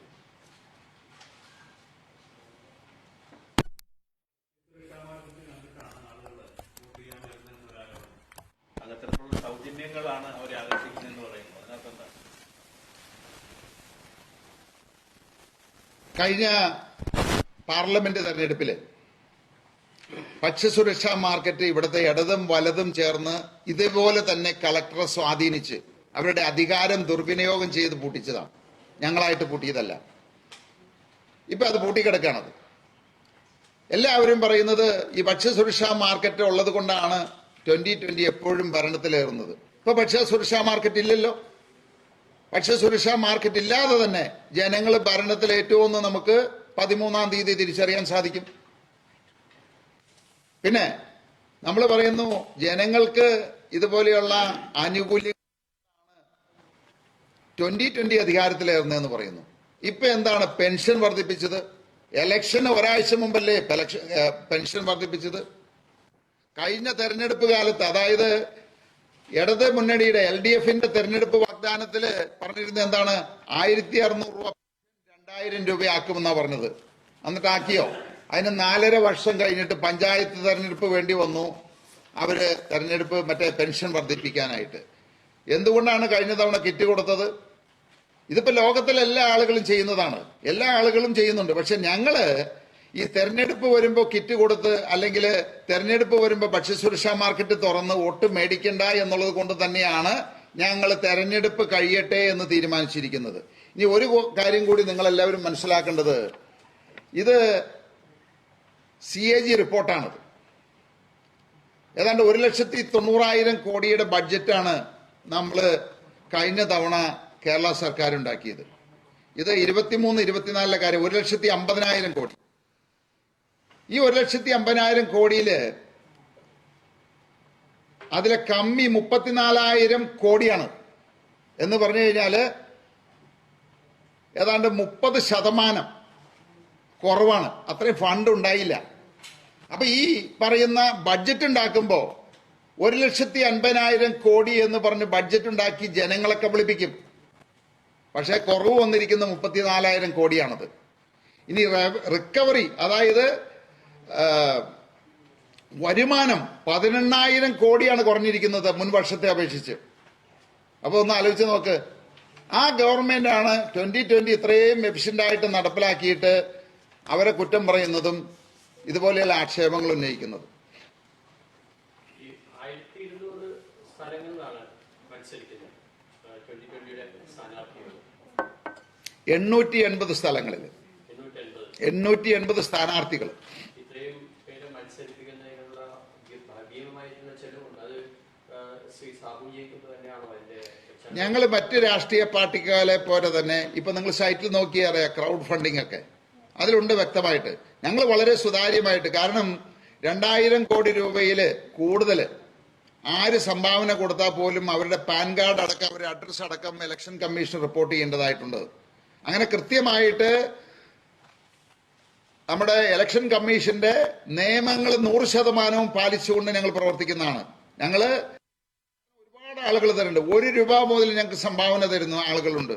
ഞങ്ങൾ ആരെയും എടുത്തു പോയിട്ട് സംഭാവന ചോദിക്കാറില്ല. പക്ഷെ ആളുകൾ അറിഞ്ഞുകൊണ്ട് അവർ ഇന്നോട് സംഭാവന തരുന്നുണ്ട്. ലക്ഷങ്ങൾ സംഭാവന തരുന്ന ആളുകളുണ്ട്. അതെല്ലാം സൈറ്റിൽ നോക്കിയാലും കാണാൻ പറ്റും.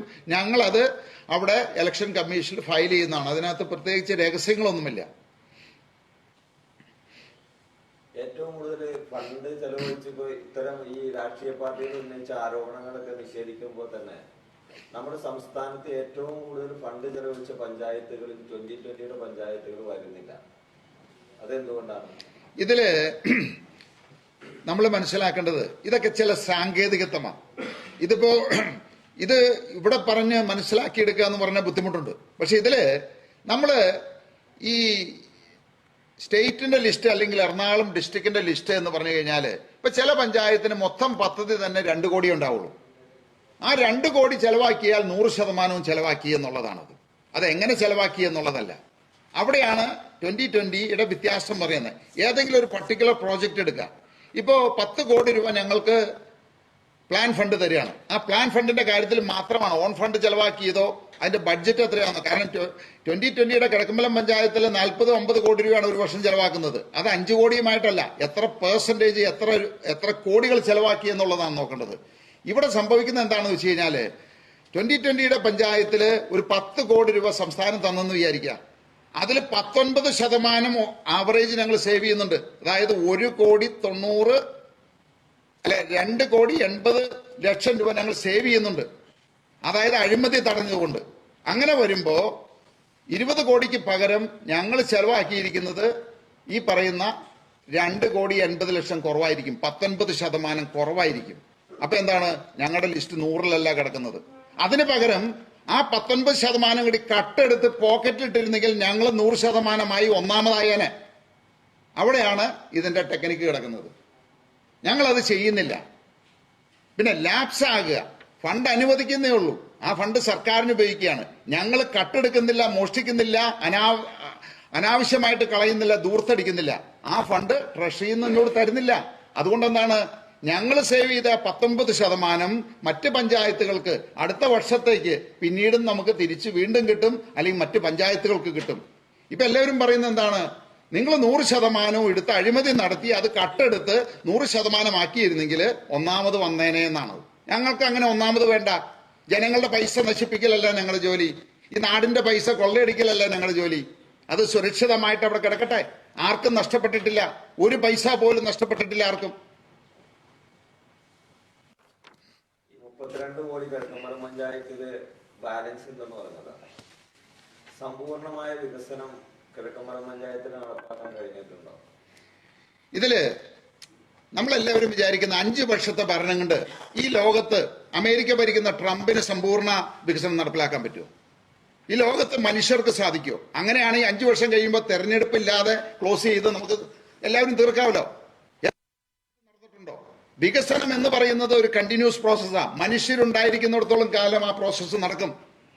ഒരിക്കലും ഒരാൾക്ക് 5 വർഷം കൊണ്ട് ഭരണം പൂർത്തിയാക്കാൻ സാധിക്കില്ല. ഒരു പാർട്ടിക്കും സാധിക്കില്ല. അങ്ങനെ ഉണ്ടെങ്കിൽ ഈ പറയുന്ന പാർലമെന്റ് തെരഞ്ഞെടുപ്പ് ആവശ്യമില്ല. 5 വർഷം കൊണ്ട് ക്ലോസ് ചെയ്യുക. ഇനി എന്തിനാണ് തെരഞ്ഞെടുപ്പ്? അവിടെ ആളുകൾ ആവശ്യമില്ല. സമ്പൂർണ്ണമായല്ലോ. എന്തിനാണ് നിയമസഭാ തെരഞ്ഞെടുപ്പ്? എന്തിനാ പഞ്ചായത്ത് തെരഞ്ഞെടുപ്പ്? എന്തിനാണ് അമേരിക്കയിൽ തെരഞ്ഞെടുപ്പ്? അധികാരത്തിൽ വന്നിരിക്കുന്നത്. അപ്പൊ ഇതൊരു കണ്ടിന്യൂസ് പ്രോസസ്സാ. നമ്മളൊരു വീട് പണിതാ എങ്ങനെയാ? ഒരു കുട്ടി വളരുന്നവരെയാ ഒരു ദിവസം കൊണ്ട് 100 വയസ്സാവോ?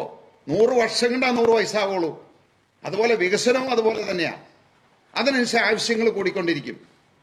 അതിനനുസരിച്ച് പുതിയ പുതിയ ആളുകൾ വരും, ആശയങ്ങൾ വരും. അതാണ് നടപ്പിലാക്കിക്കൊണ്ടിരിക്കുന്നത്. ഞങ്ങളിവിടെ നടപ്പിലാക്കി തരാം, ഏറ്റവും നല്ല വികസനം നടപ്പിലാക്കി തരാം. രാഷ്ട്രീയം ഞങ്ങളെ മാറ്റി നിർത്ത്, ഞങ്ങളെ സ്വതന്ത്രമായിട്ട് പ്രവർത്തിക്കാനായിട്ടുള്ള സ്വാതന്ത്ര്യം തരട്ടെ. ഈ രാഷ്ട്രീയ ഇടപെടലുകൾ മാറട്ടെ. ഈ പറയുന്ന CPM-ന്റെയും കോൺഗ്രസിന്റെയും ട്രേഡ് യൂണിയനിൽപ്പെട്ട ആളുകളെ ഇരുത്തിയിട്ട് അവിടെ ഭരിക്കുന്നവരെ തെരഞ്ഞെടുത്ത ആളുകളെ നിയന്ത്രിക്കുന്ന സംവിധാനം മാറട്ടെ. 404 ഹൈക്കോടതിയെ സമീപിക്കേണ്ടി വന്നു എന്ന് പറഞ്ഞു കഴിഞ്ഞാൽ ഏത് രീതിയിലാണ് ഇവർ ഭരണം പോകുന്നത്? എന്നിട്ട് ഞങ്ങൾ വികസനം നടത്തിയില്ല പോലും.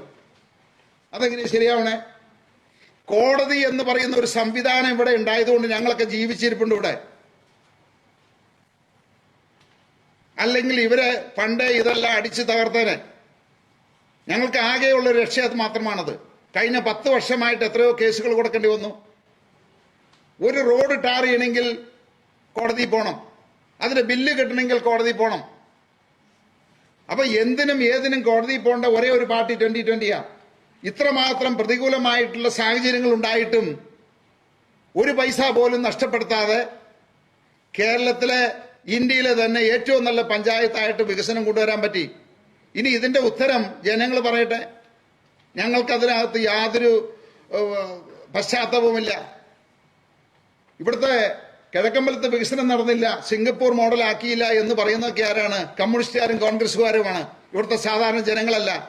അങ്ങനെ ആയിരുന്നെങ്കിൽ എന്തുകൊണ്ട് 2015 മുതൽ 20 വരെ ഭരിച്ചു കഴിഞ്ഞപ്പോൾ അതിനേക്കാൾ ഭൂരിപക്ഷത്തിൽ 20-ൽ ഞങ്ങൾ തെരഞ്ഞെടുത്തു? സമീപ പഞ്ചായത്തുകളൊക്കെ പ്രതിപക്ഷം പോലുമില്ലാതെ ഞങ്ങൾ തെരഞ്ഞെടുത്തു. ഇപ്പൊ 25-ൽ ഇലക്ഷൻ വരണ്ടല്ലോ, ജനങ്ങൾ വിധി എഴുതട്ടെ.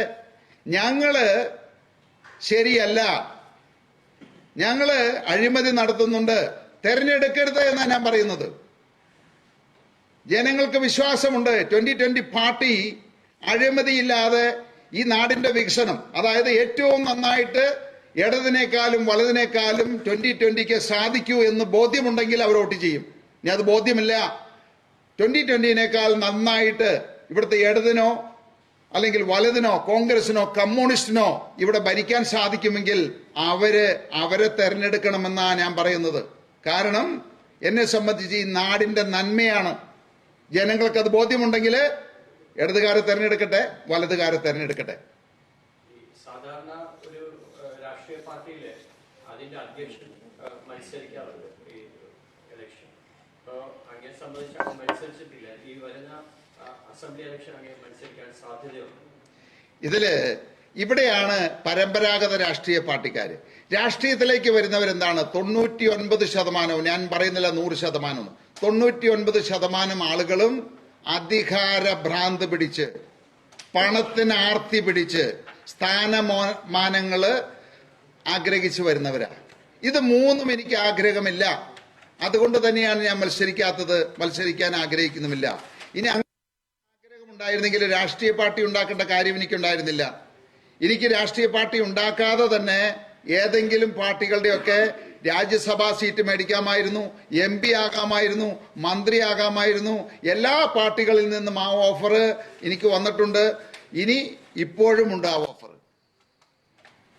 ഈ മറ്റ് രാഷ്ട്രീയ പാർട്ടികൾ, അതായത് ആം ആദ്മി പാർട്ടി, V4 കൊച്ചി, ഇതൊക്കെ ചേർന്നിട്ടുള്ള ഒരു മുന്നണി, ഒരു കൂട്ടായ്മ ആലോചിച്ചിരുന്നു, അങ്ങനെ ഒരു സഹകരണത്തിന്റെ ചർച്ചകൾ നടന്നി. എന്താണല്ലോ അങ്ങനെ ഒന്നും വരാതെ പോയത്?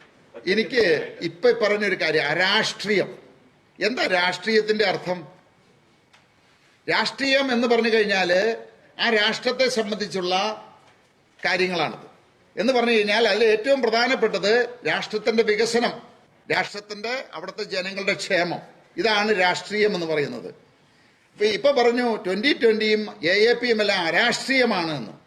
അതിന്റെ അർത്ഥം എനിക്ക് മനസ്സിലായില്ല. കാരണം ഈ ഇന്ത്യ രാജ്യത്തെ ഏതൊരു പൗരനും, അത് പത്രപ്രവർത്തകരെന്നില്ല, വ്യവസായി എന്നില്ല, സിനിമാ നടന്മാരെന്നില്ല, ഏതൊരു പൗരനും ഏതൊരു രാഷ്ട്രീയ പാർട്ടിയിൽ വിശ്വസിക്കാനും രാഷ്ട്രീയ പാർട്ടി ഇവിടുത്തെ നിയമമനുസരിച്ച് ഉണ്ടാക്കാനും പ്രവർത്തിക്കാനും മത്സരിക്കാനുമുള്ള സ്വാതന്ത്ര്യമുണ്ട്. അല്ലാതെ CPM-കാര്, കമ്മ്യൂണിസ്റ്റുകാരായിട്ടുള്ള ആളുകള് രാഷ്ട്രീയ പാർട്ടി ഉണ്ടാക്കിയ അത് രാഷ്ട്രീയം. ഇനി CPM-ഉം കോൺഗ്രസും BJP-യും അല്ലാത്ത ഒരു രാഷ്ട്രീയ പാർട്ടി ഉണ്ടാക്കിയാൽ അതാ രാഷ്ട്രീയം എന്ന് പറഞ്ഞു കഴിഞ്ഞാൽ ഇവരുടെ ഭാഷയിൽ ഈ രാജ്യത്തെ കൊള്ളയടിച്ച് ജനങ്ങളെ കൊള്ളയടിച്ച് കട്ടുമുടിച്ച് രാജ്യം നശിപ്പിക്കുന്നതാണ് രാഷ്ട്രീയമെന്നാണ് CPM-ഉം കോൺഗ്രസും BJP-യും ഒക്കെ പറയുന്നത്. യഥാർത്ഥ രാഷ്ട്രീയം അതല്ല. യഥാർത്ഥ രാഷ്ട്രീയക്കാർ ഞങ്ങളാണ്. 2020 പോലെയുള്ള പാർട്ടികളാണത്. രാജ്യത്തിന് വേണ്ടിയിട്ട്, രാഷ്ട്രത്തിന് വേണ്ടിയിട്ട്, ഈ നാടിന് വേണ്ടിയിട്ട്, ഇവിടുത്തെ ജനങ്ങൾക്ക് വേണ്ടിയിട്ട് പ്രവർത്തിക്കുന്ന ഒരേ ഒരു പാർട്ടി 2020 ആണത്. ഇതിൽ കോൺഗ്രസിന് അവകാശപ്പെടാൻ പറ്റുമോ? കമ്മ്യൂണിസ്റ്റിന് അവകാശപ്പെടാൻ പറ്റുമോ? ഇവർക്കൊന്നും സാധിക്കില്ല.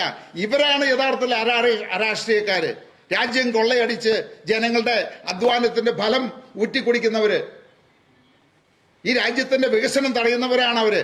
ജനങ്ങൾക്ക് കിട്ടുന്ന അവകാശങ്ങൾ നിഷേധിക്കുന്നവരാണ് അവര്. അവരാണ് അരാഷ്ട്രീയക്കാര്, അവരാണ് കൊള്ളക്കാര്. യഥാർത്ഥ രാഷ്ട്രീയക്കാര് എന്ന് പറയുന്നത് രാജ്യത്തിന് വേണ്ടിയിട്ട്, ജനങ്ങൾക്ക് വേണ്ടിയിട്ട്, ജനങ്ങളുടെ ക്ഷേമത്തിന് വേണ്ടിയിട്ട്, നാടിന്റെ വികസനത്തിന് വേണ്ടിയിട്ട് പ്രവർത്തിക്കുന്നതാണ്. അത് ഇന്ന് ഇന്ത്യയിൽ ഒരേ ഒരു പാർട്ടിയേ ഉള്ളൂ, 2020.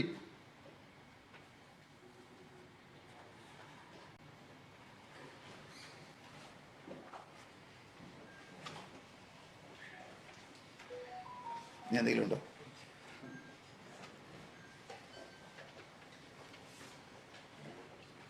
ആർക്ക് വേണമെങ്കിലും ഞാൻ ഈ പറഞ്ഞ കാര്യങ്ങൾ എല്ലാ ഡോക്യുമെന്റ്സും ഇവിടെ ഉണ്ട്. അല്ലാതെ ബെന്നി ബെഹനാനും ഇവിടുത്തെ കോൺഗ്രസ്സുകാരും കമ്മ്യൂണിസ്റ്റുകാരും സ്ഥിരമായിട്ടെടുക്കുന്ന ഒരു അഭ്യാസമുണ്ട്. കുറേ പേപ്പറുകൾ ഇങ്ങനെ കൊണ്ടുവരും, കുറേ പേപ്പറുകൾ. അതിനകത്ത് എന്താണെന്ന് ആർക്കും അറിയില്ല. എന്നിട്ട് എന്തൊക്കെയോ നുണകള്, പച്ചയായിട്ടുള്ള നുണകൾ വിളിച്ചു പറയും. ജനങ്ങളത് വിശ്വസിക്കും. ഈ പേപ്പറുകൾ ആർക്ക് വേണമെങ്കിലും, ഇത് സൈറ്റിലുണ്ട്, ഞാൻ പറഞ്ഞ ഇതെല്ലാം കോടതികളിലുണ്ട്. ഇത് കൂടാതെ ആർക്ക് വേണമെങ്കിലും പരിശോധിക്കണം. ഏതെങ്കിലും സംശയമുണ്ടെങ്കിൽ ഞാനത് പൂർണ്ണമായിട്ട് 100%. ഇപ്പൊ ഇവിടെ കേരളത്തിൽ നടക്കുന്നത് എന്താണെന്നറിയോ? ഒന്ന് ഇടത് രാഷ്ട്രീയ പാർട്ടിക്കാർ, വലത് രാഷ്ട്രീയ പാർട്ടിക്കാർ. അതായത് ഈ രാജ്യം നശിപ്പിക്കുന്ന പ്രധാനപ്പെട്ട 2 പാർട്ടികളാണ് അവര്. നശിപ്പിക്കുന്ന 2 പ്രധാന പാർട്ടികളാണ്. അവിടെ സ്വർണം മോഷ്ടിക്കുന്ന ആളുകള്, ബാങ്ക് കൊള്ളയടിക്കുന്ന ആളുകള്, അതുകൂടാതെ ചന്ദനമരം കടത്തിയ ആളുകള്, അങ്ങനെയുള്ള ഒരു ലോബി, അതായത് എല്ലാ കള്ളത്തരങ്ങളും കൊള്ളത്തരങ്ങളും ഒക്കെ ചെയ്യുന്ന ആളുകള്, അങ്ങനെയുള്ള ആളുകളും കൂടി കൂടിയിട്ട് 2020 ഇല്ലാതാക്കാൻ നോക്കുക. അതാണ് ഇവിടെ സംഭവിക്കുന്നത്. ഓക്കെ,